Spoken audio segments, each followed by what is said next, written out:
The Signalman by Charles Dickens. "Hello! Below there!" When he heard a voice thus calling to him, he was standing at the door of his box, with a flag in his hand, furled round its short pole. One would have thought, considering the nature of the ground, that he could not have doubted from what quarter the voice came, but instead of looking up to where I stood on the top of the steep cutting, nearly over his head, he turned himself about and looked down the line. There was something remarkable in his manner of doing so, though I could not have said for my life what.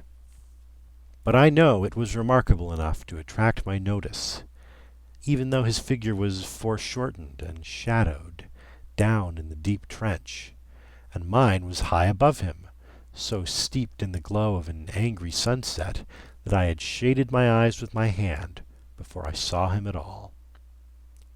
"Hello! Below!" From looking down the line he turned himself about again, and, raising his eyes, saw my figure high above him. "Is there any path by which I can come down and speak to you?" He looked up at me without replying, and I looked down at him without pressing him too soon with a repetition of my idle question. Just then there came a vague vibration in the earth and air, quickly changing into a violent pulsation and an oncoming rush that caused me to start back as though it had force to draw me down.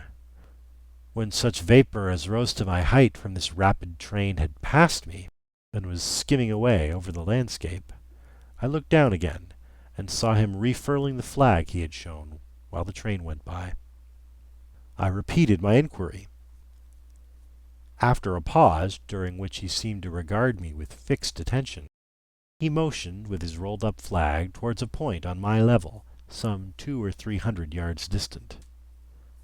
I called down to him, "All right!" and made for that point. There, by dint of looking closely about me, I found a rough zigzag descending path notched out, which I followed. The cutting was extremely deep and unusually precipitate. It was made through a clammy stone that became oozier and wetter as I went down. For these reasons I found the way long enough to give me time to recall the singular air of reluctance or compulsion with which he had pointed out the path. When I came down low enough upon the zigzag descent to see him again, I saw that he was standing between the rails on the way by which the train had lately passed, in an attitude as if he were waiting for me to appear.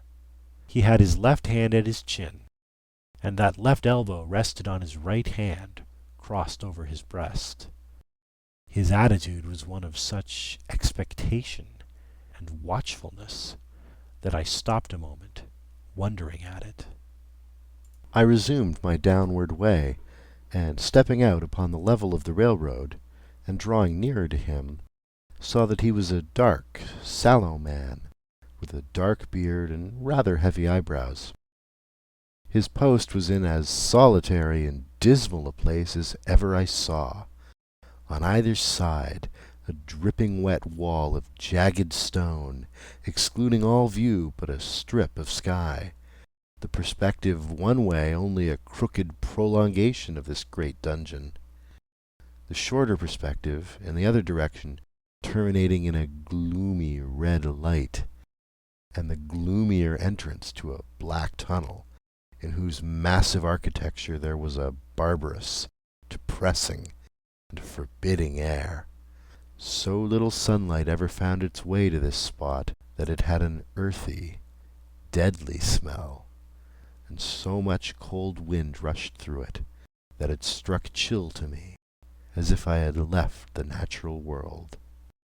Before he stirred, I was near enough to him to have touched him. Not even then removing his eyes from mine, he stepped back one step and lifted his hand. "This was a lonesome post to occupy," I said, "and it had riveted my attention when I looked down from up yonder.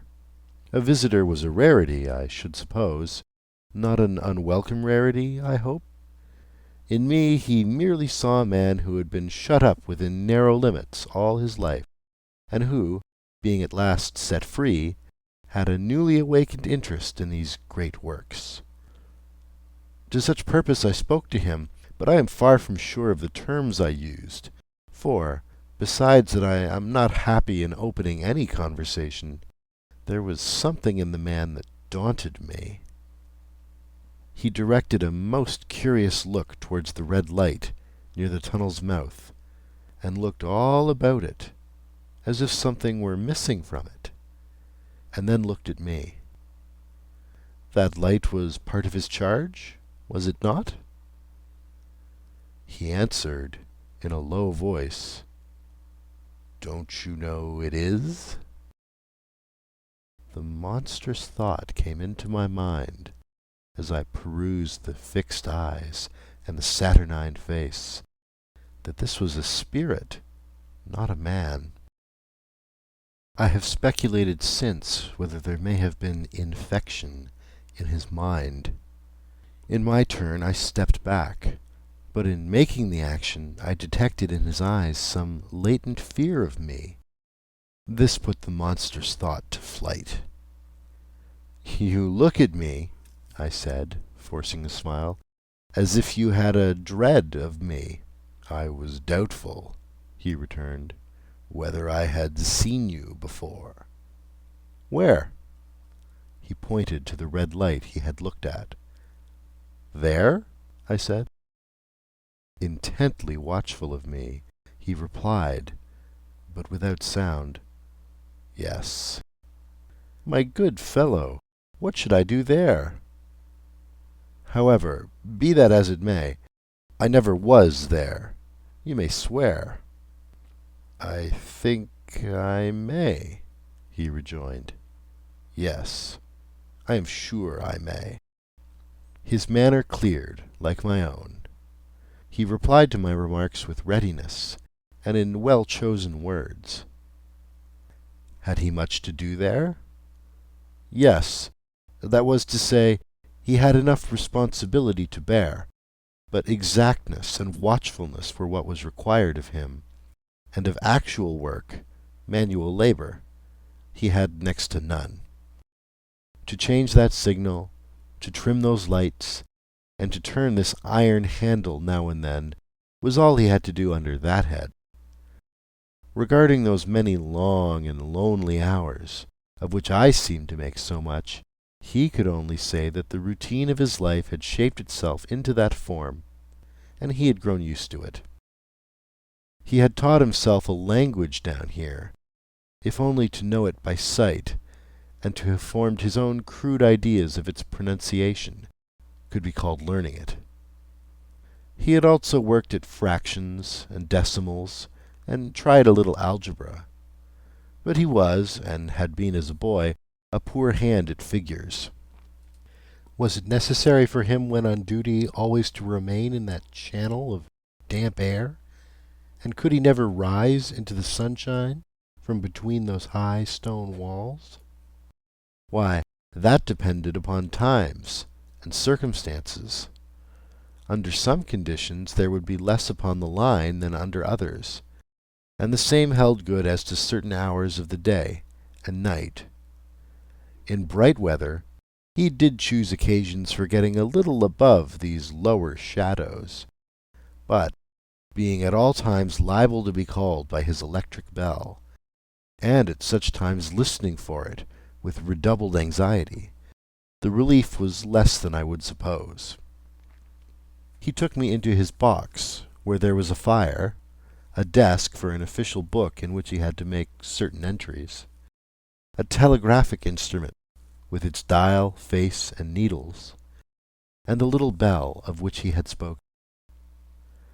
On my trusting that he would excuse the remark that he had been well educated, and, I hoped I might say without offence, perhaps educated above that station, he observed that instances of slight incongruity in such wise would rarely be found wanting among large bodies of men, that he had heard it was so in workhouses, in the police force, even in that last desperate resource, the army, and that he knew it was so, more or less, in any great railway staff.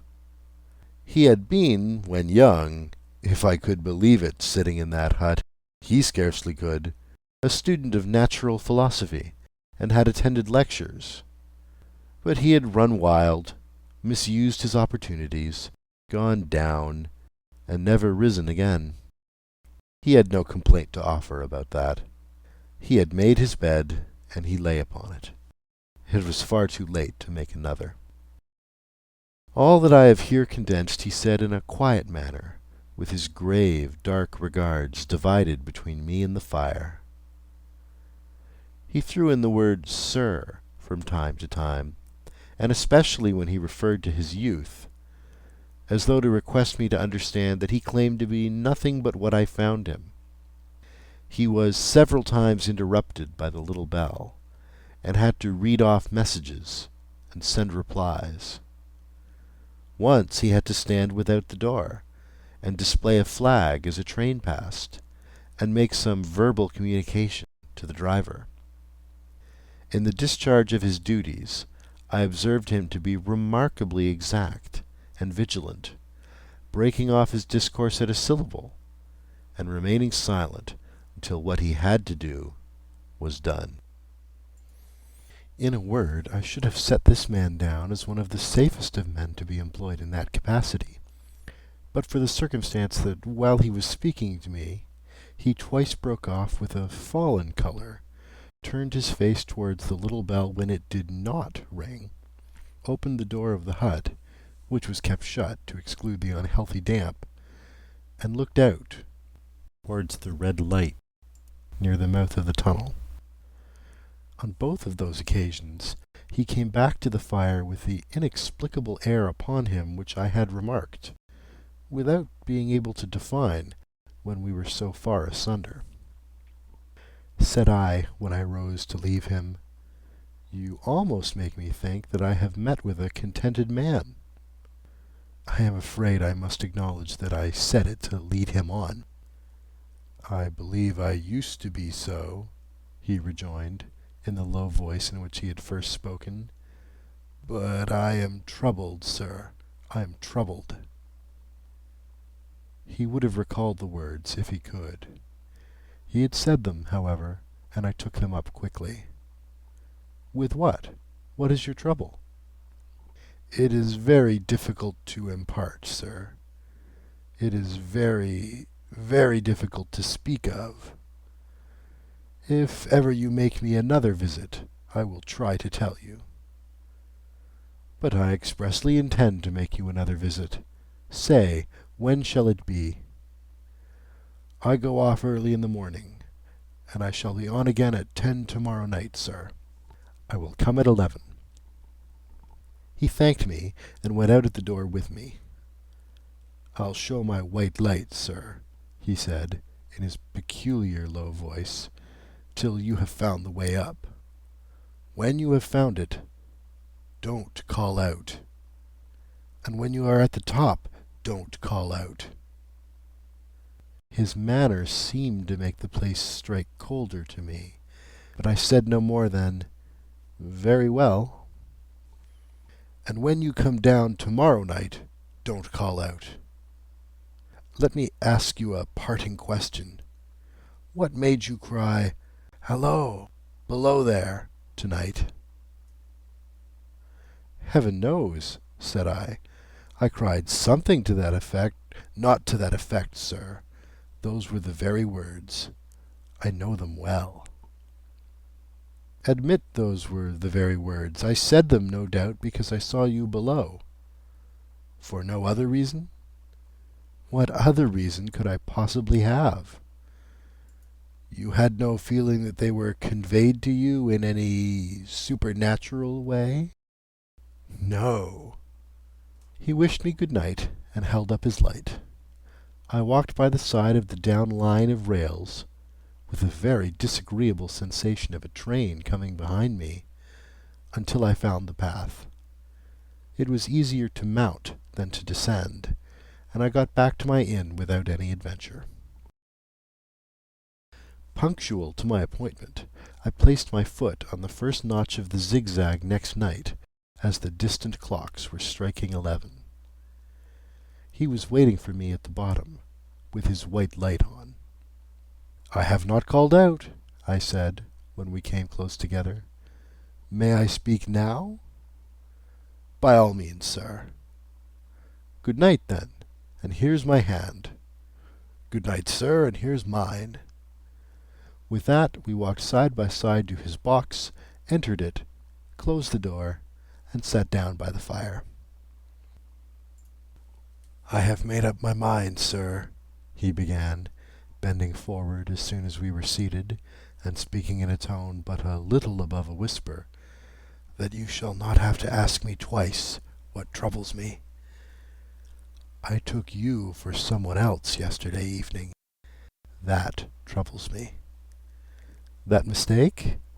"No, that someone else." "Who is it?" "I don't know." "Like me?" "I don't know. I never saw the face. The left arm is across the face, and the right arm is waved, violently waved, this way." I followed his action with my eyes, and it was the action of an arm gesticulating, with the utmost passion and vehemence, "For God's sake, clear the way." "One moonlit night," said the man, "I was sitting here, when I heard a voice cry, 'Hallo! Below there!' I started up, looked from that door, and saw this someone else standing by the red light near the tunnel, waving as I just now showed you. The voice seemed hoarse with shouting, and it cried, 'Look out! Look out!' And then again, 'Hallo! Below there! Look out!'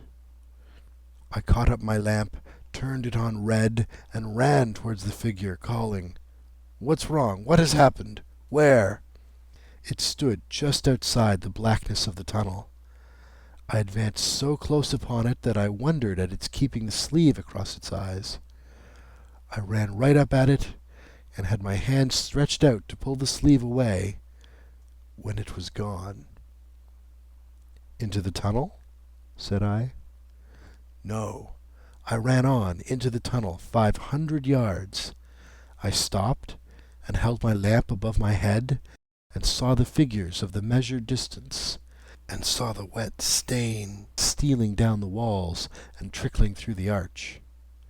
I ran out again faster than I had run in, for I had a mortal abhorrence of the place upon me, and I looked all round the red light with my own red light, and I went up the iron ladder to the gallery atop of it, and I came down again and ran back here.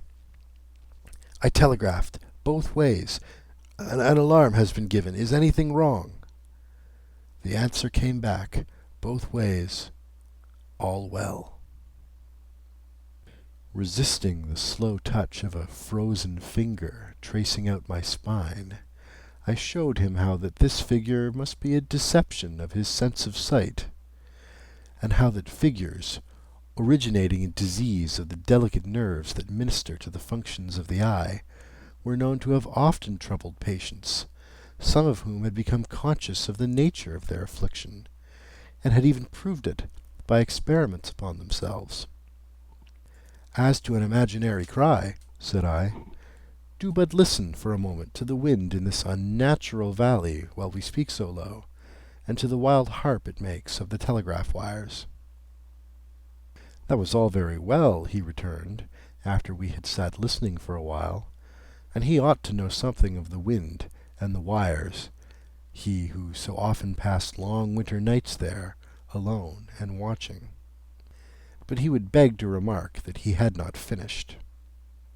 I asked his pardon, and he slowly added these words, touching my arm. "Within 6 hours after the appearance, the memorable accident on this line happened, and within 10 hours the dead and wounded were brought along through the tunnel over the spot where the figure had stood." A disagreeable shudder crept over me, but I did my best against it. It was not to be denied, I rejoined, that this was a remarkable coincidence, calculated deeply to impress his mind. But it was unquestionable that remarkable coincidences did continually occur, and they must be taken into account when dealing with such a subject. Though to be sure I must admit, I added, for I thought I saw that he was going to bring the objection to bear upon me, men of common sense did not allow much for coincidences in making the ordinary calculations of life. He again begged to remark that he had not finished. I again begged his pardon for being betrayed into interruptions. This, he said, again laying his hand upon my arm, and glancing over his shoulder with hollow eyes, was just a year ago. 6 or 7 months passed, and I had recovered from the surprise and shock, when one morning, as the day was breaking, I, standing at the door, looked towards the red light, and saw the spectre again. He stopped with a fixed look at me. Did it cry out? No, it was silent. Did it wave its arm? No, it leaned against the shaft of the light, with both hands before the face, like this. Once more I followed his action with my eyes. It was an action of mourning. I have seen such an attitude in stone figures on tombs. Did you go up to it? I came in and sat down, partly to collect my thoughts, partly because it had turned me faint. When I went to the door again, daylight was above me, and the ghost was gone. But nothing followed. Nothing came of this. He touched me on the arm with his forefinger twice or thrice, giving a ghastly nod each time. That very day, as a train came out of the tunnel, I noticed, at a carriage window on my side, what looked like a confusion of hands and heads, and something waved. I saw it just in time to signal the driver, "Stop!" He shut off and put his brake on, but the train drifted past here 150 yards or more. I ran after it, and, as I went along, heard terrible screams and cries. A beautiful young lady had died instantaneously in one of the compartments, and was brought in here, and laid down on this floor between us.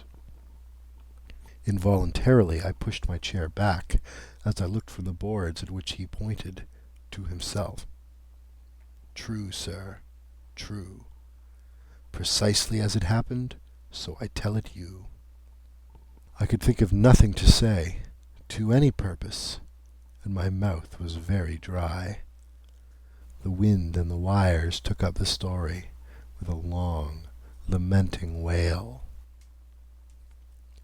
He resumed, "Now, sir, mark this, and judge how my mind is troubled.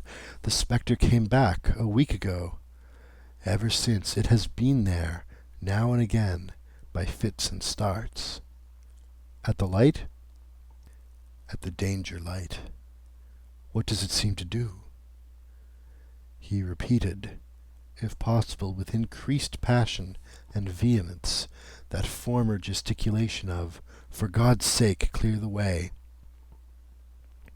Then he went on, "I have no peace or rest for it. It calls to me for many minutes together, in an agonized manner, 'Below there, look out, look out.' It stands, waving to me. It rings my little bell." I caught at that. "Did it ring your bell yesterday evening, when I was here, and you went to the door?" "Twice." "Why, see," said I, "how your imagination misleads you. My eyes were on the bell, and my ears were open to the bell. And if I am a living man, it did not ring at those times, no, nor at any other time, except when it was rung in the natural course of physical things, by the station communicating with you." He shook his head. "I have never made a mistake as to that yet, sir. I have never confused the spectre's ring with the man's. The ghost's ring is a strange vibration in the bell that it derives from nothing else, and I have not asserted that the bell stirs to the eye. I don't wonder that you failed to hear it. But I heard it." "And did the spectre seem to be there when you looked out?" "It was there." "Both times?" He repeated firmly, "Both times." "Will you come to the door with me and look for it now?" He bit his under lip as though he were somewhat unwilling, but arose. I opened the door and stood on the step while he stood in the doorway. There was the danger light. There was the dismal mouth of the tunnel. There were the high, wet stone walls of the cutting. There were the stars above them. "Do you see it?" I asked him, taking particular note of his face. His eyes were prominent and strained, but not very much more so, perhaps, than my own had been when I had directed them earnestly towards the same spot. "No," he answered, "it is not there." "Agreed," said I. We went in again, shut the door, and resumed our seats. I was thinking how best to improve this advantage, if it might be called one, when he took up the conversation in such matter-of-course way, so assuming that there could be no serious question of fact between us, that I felt myself placed in the weakest of positions. "By this time you will fully understand, sir," he said, "that what troubles me so dreadfully is the question, what does the spectre mean?" I was not sure, I told him, that I did fully understand. "What is its warning against?" he said, ruminating, with his eyes on the fire, and only by times turning them on me. "What is the danger? Where is the danger? There is danger, overhanging, somewhere on the line. Some dreadful calamity will happen. It is not to be doubted this third time, after what has gone before. But surely this is a cruel haunting of me. What can I do?" He pulled out his handkerchief and wiped the drops from his heated forehead. "If I telegraph danger on either side of me, or on both, I can give no reason for it," he went on, wiping the palms of his hands. "I should get into trouble and do no good. They would think I was mad. This is the way it would work. Message. Danger. Take care. Answer. What danger? Where? Message. Don't know, but for God's sake take care.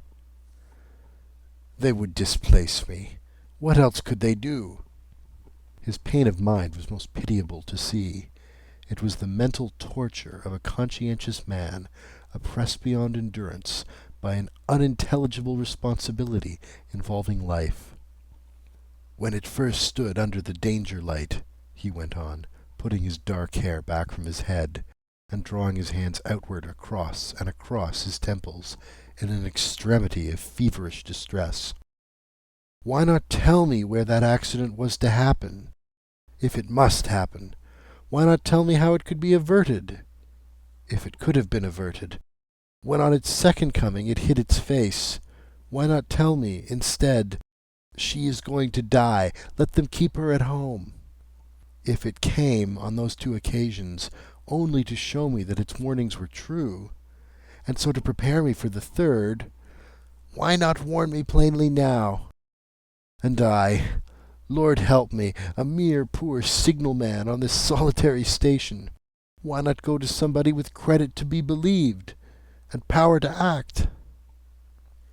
When I saw him in this state, I saw that for the poor man's sake, as well as for the public safety, what I had to do, for the time, was to compose his mind. Therefore, setting aside all question of reality or unreality between us, I represented to him that whoever thoroughly discharged his duty must do well, and that at least it was his comfort that he understood his duty, though he did not understand these confounding appearances. In this effort I succeeded far better than in the attempt to reason him out of his conviction. He became calm.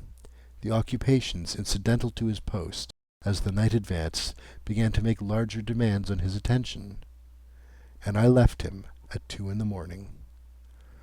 I had offered to stay through the night, but he would not hear of it. That I more than once looked back at the red light as I ascended the pathway, that I did not like the red light, and that I should have slept but poorly if my bed had been under it, I see no reason to conceal. Nor did I like the 2 sequences of the accident and the dead girl. I see no reason to conceal that either. But what ran most in my thoughts was the consideration, how ought I to act, having become the recipient of this disclosure?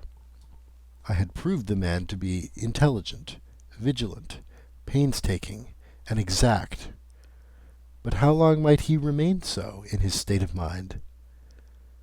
Though in a subordinate position, still he held a most important trust.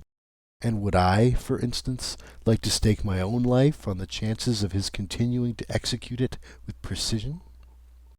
Unable to overcome a feeling that there would be something treacherous in my communicating what he had told me to his superiors in the company, without first being plain with himself and proposing a middle course to him, I ultimately resolved to offer to accompany him, otherwise keeping his secret for the present, to the wisest medical practitioner we could hear of in those parts, and to take his opinion. A change in his time of duty would come round next night, he had apprised me, and he would be off an hour or 2 after sunrise, and on again soon after sunset. I had appointed to return accordingly. Next evening was a lovely evening, and I walked out early to enjoy it. The sun was not yet quite down when I traversed the field path near the top of the deep cutting. I would extend my walk for an hour, I said to myself, half an hour on, and half an hour back, and it would then be time to go to my signalman's box. Before pursuing my stroll, I stepped to the brink, and mechanically looked down, from the point from which I had first seen him. I cannot describe the thrill that seized upon me when, close at the mouth of the tunnel, I saw the appearance of a man, with his left sleeve across his eyes, passionately waving his right arm.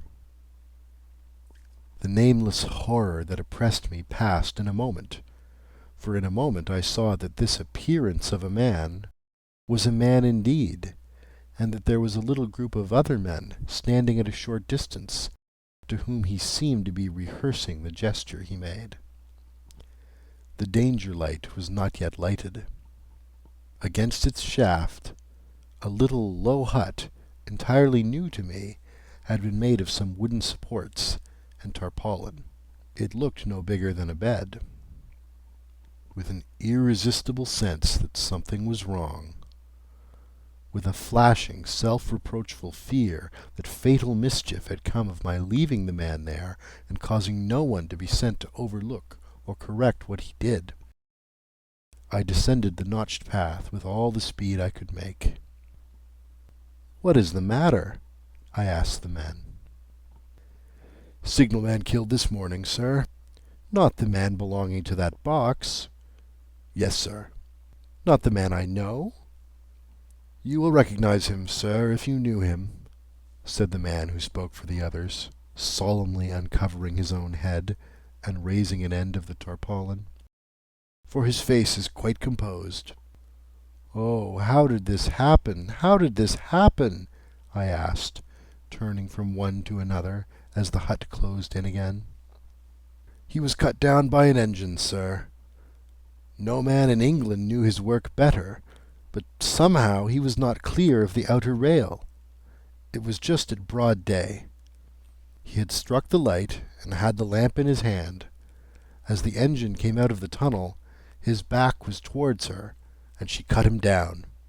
That man drove her, and was showing how it happened. Show the gentleman, Tom.